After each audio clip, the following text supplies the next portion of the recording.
Bom, gente, então, continuando a nossa aula aqui de conceito, né? A gente vai para o conceito agora de experimento aleatório. Então, qual é? É um fenômeno, quando repetido inúmeras vezes sob as mesmas condições, possuem resultados diferentes. Eu coloquei aqui exemplos bem simples, né? Ó, lançamento de uma moeda ou de um dado. Você pode lançar sucessivas e infinitas vezes que você não pode assegurar o que vai acontecer no próximo lançamento. Você não pode assegurar que vai ser uma cara ou uma coroa, ou que uma face 6 ou que uma face 2. Por mais que o dado tenha um viés, um vício, ainda assim você não consegue, porque ele tem uma maior probabilidade a favor de uma face, mas você não consegue dizer que aquela probabilidade alta vai dar sempre aquela probabilidade, certo? Então, isso é um experimento aleatório. Você faz e pode dar sucessivas medidas diferentes, mesmo sob as mesmas condições. Por exemplo, um peso. Você mede um peso agora, mede um peso amanhã. O seu próprio peso pode ter diferenças de gramas, mesmo se você medir alguns minutos depois, certo? Então, tudo isso é experimento aleatório. Espaço amostral. Ele vai ser denotado pela letra S ou pela letra grega ômega, tá? É o conjunto de todos os resultados possíveis de um experimento aleatório. Então você realiza o experimento. Quais são todos os resultados possíveis? Isso é o que a gente chama de espaço amostral, tá certo? Então, por exemplo, ao lançar a moeda, eu vou ter a face cara ou a face coroa. Não vou ter nada além disso. Ao lançar o dado, eu vou ter o número de 1 até o número 6. Não posso ter nada diferente disso. Ao medir o peso de uma pessoa, eu não vou ter uma medida negativa, então eu vou ter valores o quê? Acima, não negativos, né? Acima de zero. Ah, professor, mas uma pessoa não tem peso de 10 quilos, mas é não negativo de forma geral. Ah, você pode colocar um peso negativo com a média em torno de 70 quilos, né? Mas ele é não negativo. Uma temperatura pode ser negativa. Professor, mas a gente mora no Piauí, ela pode ser negativa. Você pode colocar com a média em torno de 50 graus, né? Beleza, mas ela vai ter uma cauda tendendo ao infinito, pegando o eixo x como assíntota, né? Não lembro se vocês lembram dos termos, mas a probabilidade vai ser praticamente nula, para não dizer zero. A gente nunca pode dizer a probabilidade é zero ou é um, porque é difícil isso acontecer, mas vai ser muito próxima de zero, certo? De ter uma temperatura negativa aqui, ok? Evento é um subconjunto, é um conjunto dos resultados do experimento. Então você tem um experimento aleatório, né, na ordem, aí tem um espaço amostral, que são todos os resultados possíveis, frutos desse experimento aleatório. Então qualquer subconjunto desse espaço amostral vai ser um evento, tá? Então geralmente o evento é colocado com a letra maiúscula, por exemplo, evento A face par de um dado, certo? C para cara, coroa, K para cara, tá? Então você pode meio a cada um. Então são eventos que você pode limitar com espaço amostral, você pode escolher. Ó, face acima de 3 é um evento. Você lança o dado e vai dizer a probabilidade de ter face acima de 3, 4, 5 ou 6, né? Ou seja, vai ter meio de probabilidade, certo? Bem simples, só para vocês terem uma ideia. Estatística, tá? Tem a estatística, né, que é a ciência em si, e existe o conceito de estatística, né? Aí o que é uma estatística? É uma função da amostra que não depende de parâmetros desconhecidos. Por exemplo, o mínimo. O que é uma função da amostra? A amostra. Você pega 10 indivíduos, o que é minha amostra? Se eu estou medindo a altura, eu tenho as alturas dos 10 indivíduos. Então, eu tenho 10 valores de altura. O que é o mínimo? O menor valor. O máximo, o maior valor. A média, pega todo mundo e divide pelo número de indivíduos. A mediana é o elemento que, quando os dados estão em rol, divide a amostra em duas partes iguais. Tá? A variância, média de dispersão. Mas nenhum deles eu vou ter um parâmetro que eu não consiga calcular. Por exemplo, 2 θ vezes x barra. Ou seja, duas vezes a média vezes um parâmetro θ que eu não conheço. Aí já não seria uma estatística. Porque depende de um parâmetro, de um valor que eu não conheço. Então, qualquer função da amostra que você consiga calcular e não depende de parâmetros desconhecidos é uma estatística. Tá? Parâmetros são características da população. Então, são valores fixos e ordinariamente desconhecidos. E são estatísticas, ok? Então, por exemplo, a média é uma estatística e pode ser um parâmetro, certo? Por quê? É um parâmetro da população, que eu não conheço e vou estimar a partir da amostra, certo? Variável aleatória.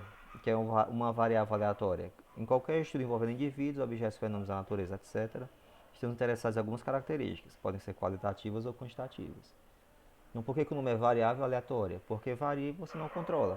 Por exemplo, o peso. Você sabe que o peso da pessoa é não negativo, mas se eu pegar um indivíduo dessa turma aleatoriamente, ele vai ter, por exemplo, 70 quilos. Outro pode ter 110. Outra pode ter 42. Outra pode ter 56. Então, é aleatório e você não controla. Se você fizer o sorteio aleatório, você sabe a faixa de variação, mas não sabe qual será o valor exato, ok?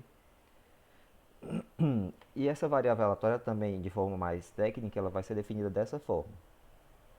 É uma função que associa os pontos, né, do espaço amostral ao conjunto dos reais. Aí eu coloquei um exemplo bem simples. Eu lanço simultaneamente três moedas. Então o resultado que eu tenho, cara ou coroa para cada moeda. Olha os resultados possíveis. 2 elevado a 3. Então eu posso ter todas as faces coroas, todas as faces caras, uma face coroa e duas caras, ou duas coroas e uma cara, né?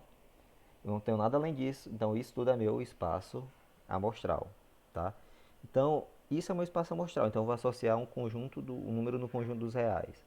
0, 1 e 2 como 0, 1, 2 e 3 como sendo o número de faces cara que eu vou ter nesses três lançamentos. Então, eu posso ter nenhuma face cara, ou seja, todas coroas. Uma face cara, duas ou três faces caras, tá? Então, tudo isso eu estou transformando em uma variável aleatória. Então, tem um espaço amostral e eu associo a cada ponto desse do espaço amostral ao conjunto dos reais. Por exemplo, esse aqui, ó, 3 coroas, ele vai estar associado ao quê? Ao zero. Esses três aqui eles vão estar associados ao um, ou seja, uma face cara. Esses três aqui associados a qual? 2. E esse aqui 3, ou seja, três faces caras, ok? E a cada ponto desse você pode associar a probabilidade a cada ponto do espaço amostral e a cada ponto da minha variável aleatória. Então 0, 1, 2, 3. Então tem a probabilidade de eu ter nenhuma face cara, uma, duas ou três faces caras ao lançar a moeda três vezes, ou três moedas simultaneamente, ok? Então, dentro da variável aleatória, saindo desse conceito mais geral, que é o fenômeno que você está estudando, ou desse conceito mais técnico, que é uma função que associa o espaço amostral ao conjunto dos reais, eu vou ter duas divisões, né? Variável aleatória qualitativa e quantitativa. Da qualitativa, eu vou ter a nominal e a ordinal. A nominal é quando você não tem uma ordem, e a ordinal é quando você tem uma ordem, né? É bem intuitivo. Por exemplo, sexo, masculino e feminino, não tem ordem. Estado civil, sem polêmica. Profissão, não tem ordem, tá? É, ordinal, quando existe uma ordem, por exemplo, grau de instrução,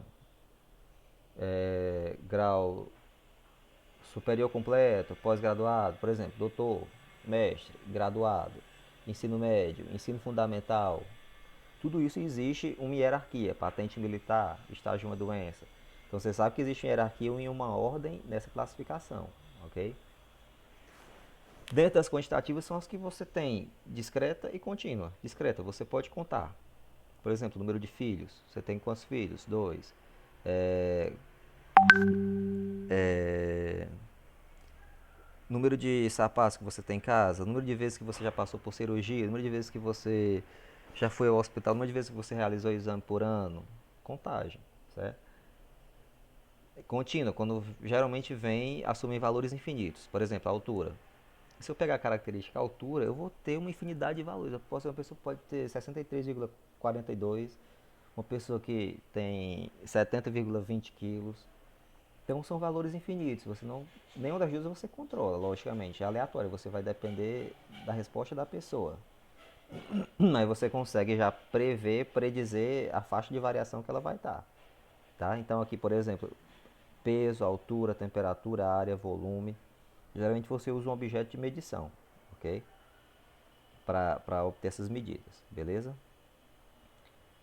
Bom, aí tem as séries estatísticas, né, que elas estão associadas a uma coleção de dados que seguem uma tendência, uma ordem, uma classificação. Pode ser de fenômeno, local e de tempo.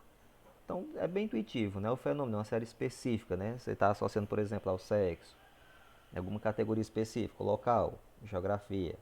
E o tempo, de tempo, né? Bem simples. Então aqui é uma série temporal. Renda per capita do Brasil de 2020 e 2023. O que está variando? É o tempo. Eu estou analisando a renda dentro do tempo. Tá? Ela está variando no tempo.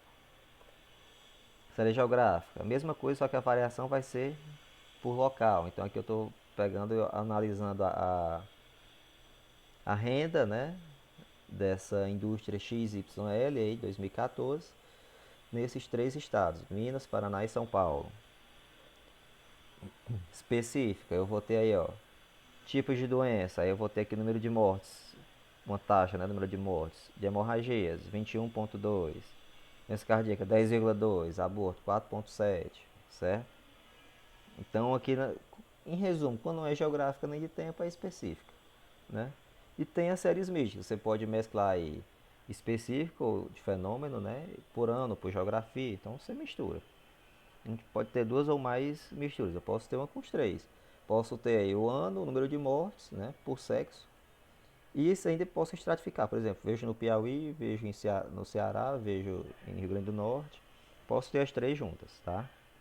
Às vezes dificulta só a organização, mas não teria problema. Eu colocaria aqui um Ceará, mesclaria aqui, ficaria esse bloco aqui do Ceará e colocaria outro bloco do mesmo tamanho embaixo para o Piauí e assim vai. Ok? Bom, aí a gente finaliza essa parte de conceitos porque é bem simples e agora a partir daqui a gente vai começar a ver a parte de tabelas e gráficos, que também continua sendo simples. Tudo em teoria, tá? Aí depois eu vou gravar uma aula prática no Excel para a gente construir os gráficos, calcular as medidas, tudo direitinho. Joia? Aí essa daqui também eu vou colocar a aula no link. Joia?